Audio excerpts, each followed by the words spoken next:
Hi friends, welcome to my channel. ఇగో ఇందాక నేను పప్పుచారు చేసిన అనమాట. దాంట్లోకి ఇగో కాకరకాయ ఫ్రై చేస్తున్నా సింపుల్గా.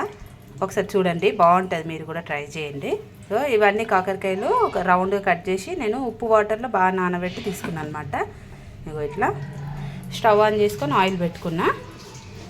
దీంట్లోకి అసలు పెద్ద ఇంగ్రీడియంట్స్ ఏమి ఉండవు, జస్ట్ ఫ్రై కాబట్టి. ఇగో కొద్దిగా కరివేపాకు, ఆయిల్ చాలా వేడైపోయిందనమాట, వేసేసుకుంటున్నా. అలాగే కొద్దిగా కొత్తిమీర,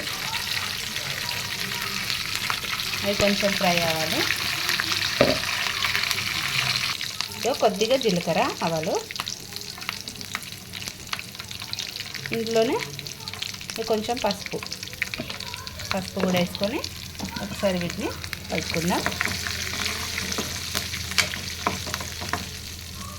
దీంట్లో మనం ఇవి రౌండ్గా కట్ చేసుకున్నాం కదా, వీటిని ఆయిల్లో వేసుకోవాలన్నమాట. ఓకే, ఇగో వేసేసుకుందాం దీంట్లో అన్నీ. ఇగో అయిపోయింది, వేసేసినా కదా, ఒకసారి కలుపుకున్నాం. బాగుంటుంది ఇట్లా సింపుల్గా ఫ్రై. ఒకసారి మీరు కూడా ట్రై చేయరు, టేస్ట్ అయితే సూపర్ ఉంటుంది, చేదు ఉండదు అస్సలు. ఒకసారి కలిపేసుకొని మంచిగా మూత పెట్టుకోకండి, మూత పెట్టుకోకుండా ఫ్రై చేసుకోవాలన్నమాట వీటిని. ఓకే, ఇగో వీటిని ఒక 5 నిమిషాలు నేను ఫ్రై చేసుకుంటా. 5 నిమిషాల తర్వాత మళ్ళీ చూపిస్తా, ఓకేనా. ఇగో 5 నిమిషాలు అయింది, మంచిగా మగ్గినాయి. దీంట్లో మనం కొంచెం సరిపడా ఉప్పు వేసుకుందాం, రుచికి సరిపడా. ఒకసారి కలుపుకుందాం.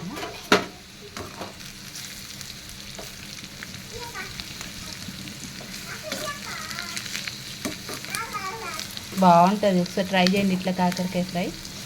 ఓకే, ఇంకొక ఉప్పు వేస్తే ఏంటంటే మంచిగా, ఉప్పు వేస్తే ఏంటంటే మంచి కాయలకన్నీ ఉప్పు పడుతుంది అనమాట. అందుకోసమని ఉప్పు వేసుకోవాలి. కొద్దిసేపు అయినాక కారం ఇంకొంచెం మగ్గాలి. ఇవి ఇంకొక 2 నిమిషాలు మగ్గనిద్దాం. ఇగో ఇట్లా మంచిగా క్రంచీగా అయినాయి చూడండి, ఫ్రై చేసి. ఇప్పుడు దీంట్లో మనం కారం వేసుకుందాం. నేనైతే ఒక చెంచా వేస్తున్నా కారము. ఇంకో ఒక చెంచా, మీరు కావాలంటే ఇంకొంచెం యాడ్ చేసుకోండి, లేకపోతే సరిపోతుంది ఒక చెంచా దీనికి. మంచి కలుపుకోవాలి.